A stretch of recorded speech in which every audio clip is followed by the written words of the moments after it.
Have you ever wondered if you're feeding your kid right, helping them build health and not harming their self-esteem? If you've ever questioned yourself about how you handled a food situation, like your child eating too much at a party, or another eating situation, like whether you should respond every time your child says they're hungry, if this is you, you might be struggling with your parenting confidence around feeding your child. Why is this a problem? If you're not confident in your feeding approach, how you handle food, everything from which foods you buy at the store, how you manage getting food on the table, extra food requests, and even your family's philosophy about food, then you're at risk for having a kid who isn't the healthy eater you hoped to raise. A kid who might have poor eating habits, an unhealthy relationship with food, and even health problems down the road. Let me tell you this: confidence in feeding your kids is everything. Welcome to the Nourished Child Podcast, a show about childhood nutrition, feeding kids, and dealing with the ups and downs of growing a healthy child. Here's your host, registered dietitian and childhood nutrition expert, Jill Castle. Hey friends, it's your pediatric dietitian Jill, and welcome to the Nourished Child Podcast. If you're new here, I am delighted. If you are a regular, make sure you hit the follow button wherever you listen to your podcast episodes. And if you're watching this on YouTube, hit the subscribe button. It means a lot. Today, I'm talking about 5 reasons you're not confident with feeding your child. And why am I talking about this? Because I am hearing things from parents like, I don't know how to react, what to say when I find candy under my child's bed, or my child seems to be binge eating at a pizza party, or my teen is walking away from the dinner and not coming back. I hear parents ask me, am I being too restrictive? Am I being too lenient? Or parents are saying things like, my kid's eating is abnormal, I think, but I'm not really sure.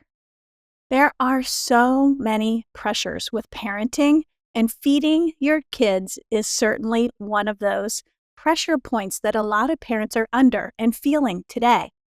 In today's world, parents feel a lot of pressure to be perfect. The perfectionism around feeding kids and raising healthy children is palpable. To parent perfectly. But listen, this is really hard. Many parents are caught in the middle of this push-pull situation.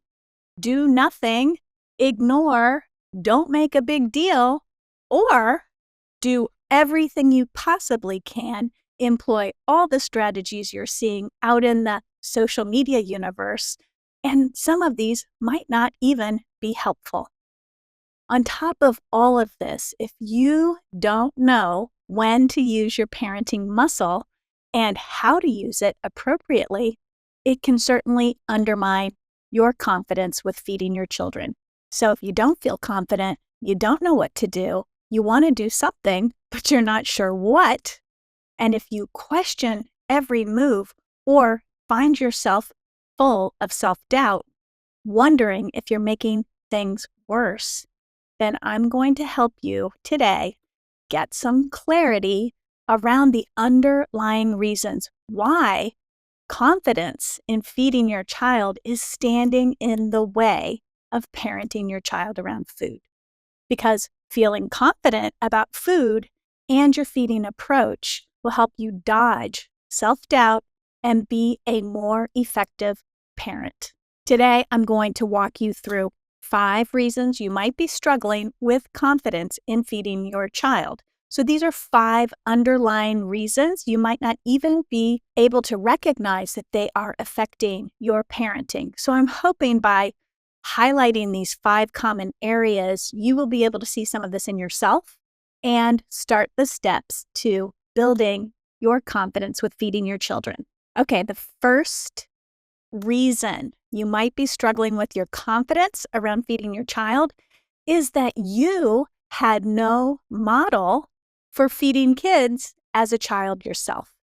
Maybe you were a latchkey kid. Your parents both worked and you came home, you made your own meals, your parents used fast food, you went out to restaurants for dinner, or you had to fend for yourself. Maybe you were home alone a lot. Maybe you didn't have meals together or have a regular routine around food. Maybe you had a parent with mental health problems or past body struggles like an eating disorder. Maybe that parent didn't nurture the connection around food. Maybe they steered clear of it because it was too hard for them given their own personal challenges. In the end, you didn't grow up with a model of structure or leadership around food. So you don't have a point of reference. You didn't have this model when you were a kid of what feeding kids and what normal routines around food were supposed to be like. And if you don't have that point of reference, of course, you would feel unsure. So you might be winging it, figuring out how to feed your family, what to feed them as you go along until obviously you feel like it's not working. It's like going to a Catholic church for the first time and you don't know the order of Mass and all the accompanying motions. You will struggle to feel confident and comfortable and know what to do. You won't feel confident being there until you learn the system. And once you learn the system, you grow your confidence. It's a similar situation with feeding your kids. If you don't have a point of reference, if you didn't have a food routine, a system, and a model for how to feed a family, that can certainly undermine your confidence with feeding your kids right now. Okay, the second reason you might be struggling with confidence around feeding your kids is negative childhood experiences. So maybe you had a super rigid structure when you were growing up. Maybe everything was a routine, meals at certain times, routines with food, sleep, housekeeping, chores. All of these routines were firmly in place and rigid, but along with those came some negative things that happened around food, like you had to sit at the table until you finished what you ate. That was my experience as a child. We couldn't get up from the table until we had finished our meal. This was very common back in the 70s. Or maybe you were a pickier child and that's all anyone ever talked about at the dinner table. And because of that childhood experience, you have negative memories associated with dinner time or meal times. Maybe because of your own experience around food, you really disliked the way food was handled when you were a kid. And now as a parent, you want something different for your kids. Maybe you want the opposite. So perhaps you've become more lenient with food, more lenient with mealtime, with snacking. Maybe you hate to push too much, and maybe you hate to say no to your kids. And this has created other problems, and you're not sure why, but you feel like it could be you.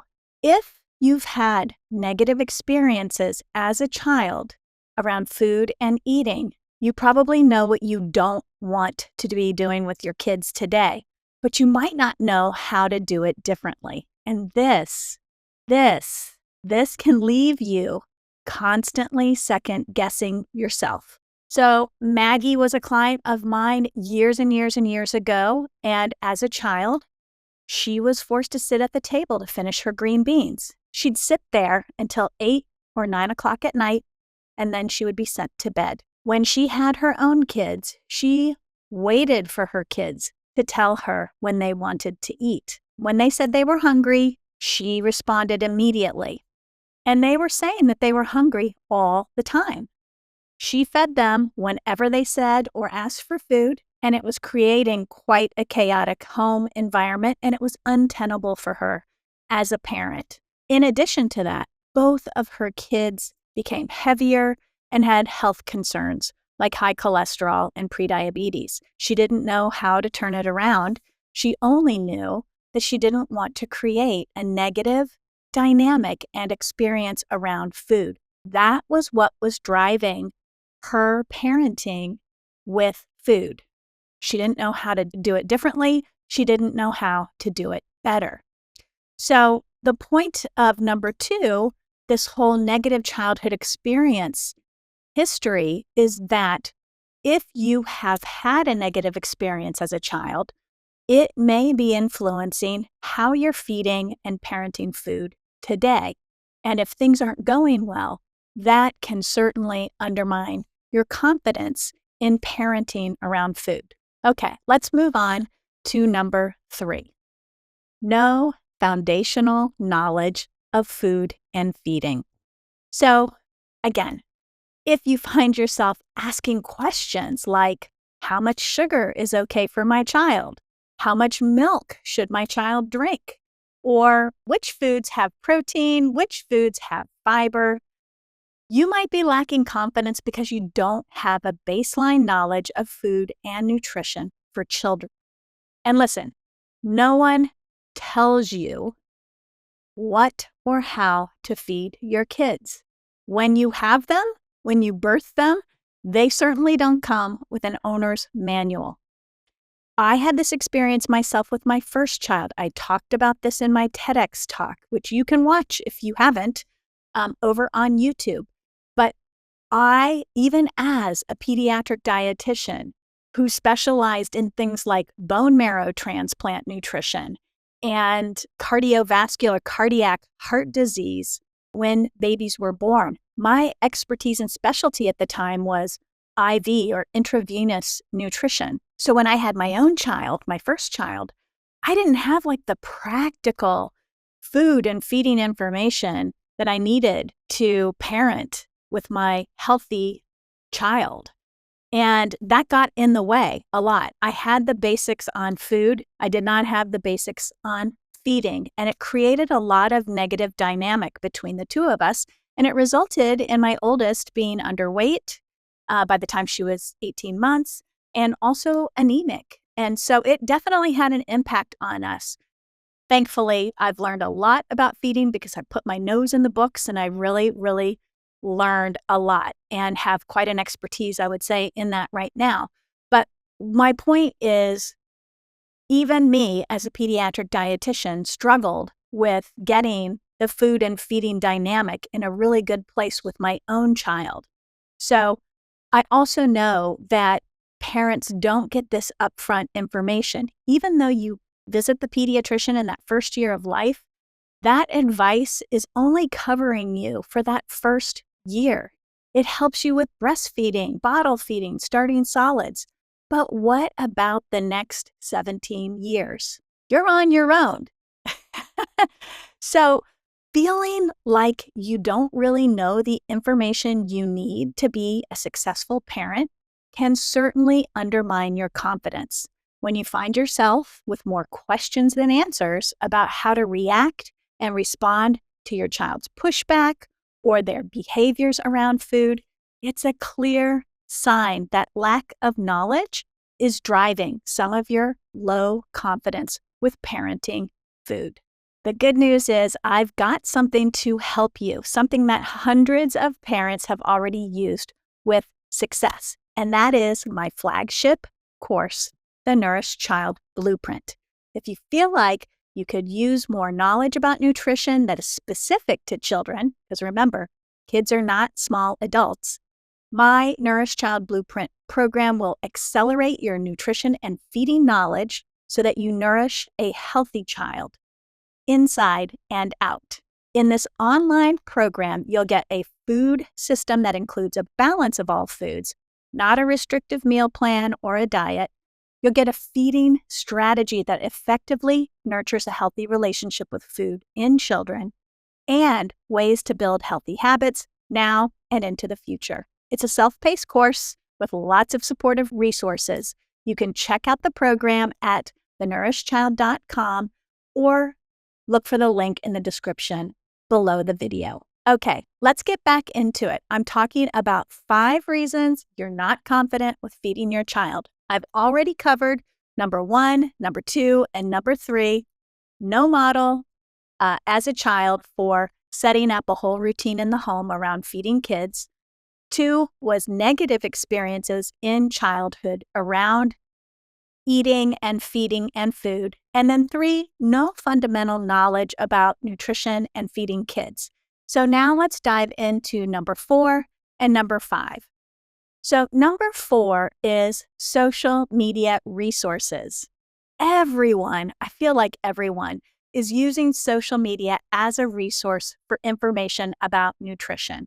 And I'm one of those resources, so I am definitely not dissing on social media resources. But what I want to talk about is that there are a couple things going on with social media that you really need to be aware of. Number 1, the problem I often see is that adult nutrition recommendations and child nutrition recommendations oftentimes get clumped together. And it's hard to sift through and figure out what applies to your situation and what doesn't. Messaging also can be a problem because it's short and sweet, but it often loses the finer details and the nuance, which can be a game changer. Worse though, social media is a pit of perfectionism, including parenting. It can feel like a lot of pressure to get food right. There's so much conflicting and confusing information, misinformation, disinformation, and it can look like it's so much easier for others, which makes it really easy for us to criticize ourselves and self-compare to others, all of which erodes confidence with parenting food. A parent I was chatting with recently commented on the mixed messages she was getting on social media about sugar, for example. Some experts warned of restricting or controlling sugar too much because it would cause obsessive behaviors. While this is true, she was also seeing other people on social media advocating for plenty of access to sugar. But to her, that seemed unhealthy and really not sustainable for a healthy future for her child. So this is an example of where social media can lose the nuance. Both of these actions can turn sour because in reality, it depends on your child, their developmental stage, their temperament, their food approach, their executive functioning skills, and so much more. The context of the household, the chaos level. There's so much that goes into how and why a child responds to sugar, which may not be the same as another child. And so you really do have to know your child. But moreover, using social media for your nutrition information source can leave you feeling like you're less of a parent. It can undermine your confidence and leave you sporadic and erratic with your parenting approach around food. So be careful about where you get your nutrition information on social media, but more than that, be critical of it. Really filter it through what's appropriate for a child and what is appropriate for my child. The last reason why parents struggle with their confidence around feeding their kids is that they are faced with a child who has unique and unexpected challenges. So oftentimes parents will tell me if they have a child who is larger in size or really picky about food or has ADHD, for example, that they weren't expecting this. They're not prepared for the demands and the considerations that need to be in place for children who are experiencing these situations.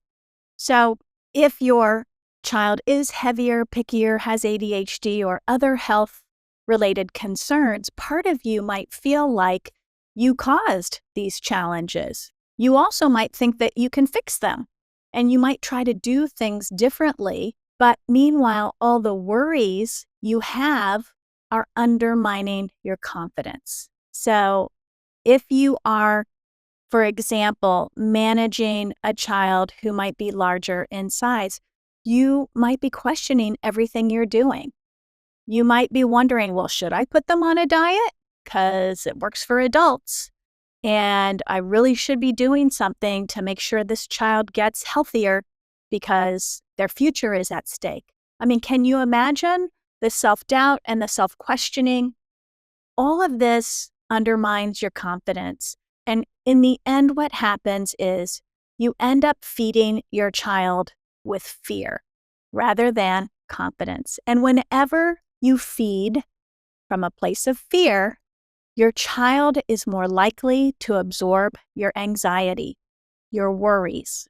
I don't want you to feed with fear. And in fact, I wrote a book called Fearless Feeding to address the fact that so many parents out there are feeding from a place of fear.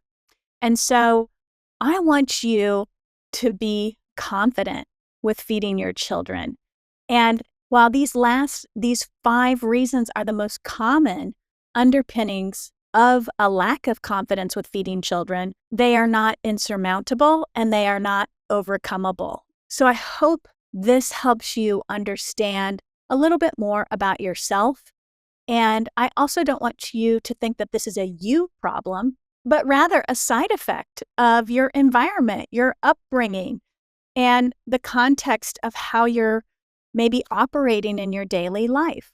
The good news is you can address all of these issues and you can learn more about food and nutrition. I have a list of childhood nutrition books for parents. You can take a look at mine too, like Fearless Feeding and Kids Thrive at Every Size, especially if you're raising kids that you want to have build healthy habits like good eating habits, good healthy food choices, regular movement, and good sleep patterns.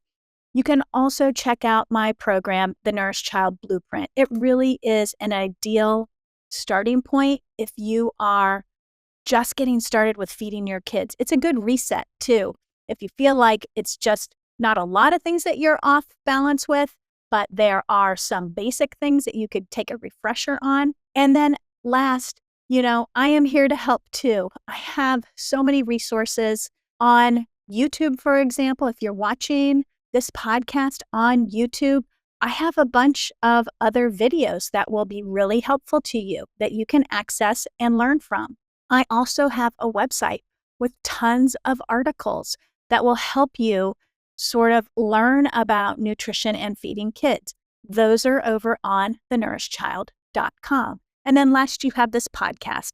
And I do solo episodes here, but I also interview experts. I'm always updating and trying to help you understand nutrition and feeding of your family just a little bit better so you get a little bit better as you are on this journey. That's it for today, folks. I hope you enjoyed this episode of The Nourished Child. If you're listening on your podcast app, make sure you follow the show. And if you have time, give it a rate and a review. If you're watching this on YouTube, subscribe to my channel, give me a thumbs up, pop a comment below. That's it for today. Until we meet again, give that child in your life a loving squeeze today. Bye for now.